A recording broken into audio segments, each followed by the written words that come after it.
पाठ 14 माँ कह एक कहानी। दादी, आप कहानी सुनाइए ना। बेटा प्रणव, अभी तो आप काम पूरा करो, फिर उसके बाद सुनाऊंगी। दादी, काम पूरा हो गया, बस हिंदी का थोड़ा रह गया है।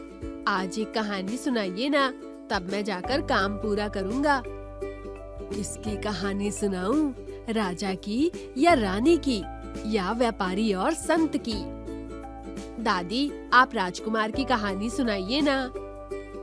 ठीक है, कहानी आप जैसे बच्चे से शुरू करती हूँ, जो माँ से कहानी सुनने की जिद कर रहा है। सुनो। माँ कह एक कहानी। बेटा, समझ लिया क्या तूने मुझको अपनी नानी? कहती है मुझको यह चेटी, तू मेरी नानी की बेटी। कह माँ कह लेटी ही लेटी, राजा था या रानी? माँ कह एक कहानी। तू है हठी मानधन मेरे, सुन उपवन में बड़े सवेरे। तात भ्रमण करते थे तेरे, जहाँ सुरभि मन मानी। जहाँ सुरभि मन मानी, हाँ माँ यही कहानी। वर्ण वर्ण के फूल खिले थे, झिलमिल कर हिम बिंदु झिले थे। हल्के झोंके हिले मिले थे, लहराता था पानी। लहराता था पानी, हाँ हाँ माँ यही कहानी। गाते थे खग कलकल स्वर से, सहसा एक हंस ऊपर से। गिरा वृद्ध होकर खगशर से, हुई पक्ष की हानि।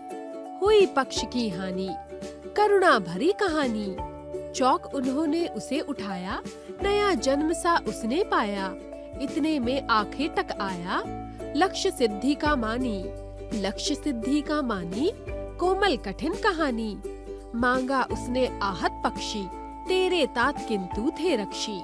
तब उसने जो था खगभक्षी, हठ करने की ठानी। हठ करने की ठानी, अब बढ़ चली कहानी। हुआ विवाद सदै निर्दय में, उभय अग्राही थे स्व विषय में।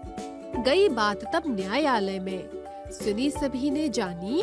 सुनी सभी ने जानी, व्यापक हुई कहानी। राहुल तू निर्णय कर इसका, न्याय पक्ष लेता है किसका? कह दे निर्भय जय हो जिसका, सुन लूं तेरी वाणी। माँ मेरी क्या वाणी, मैं सुन रहा कहानी। कोई निरपराध को मारे, तो क्यों अन्य उसे न उबारे? रक्षक पर भक्षक को वारे, न्याय दया का दानी। तूने सुनी कहानी।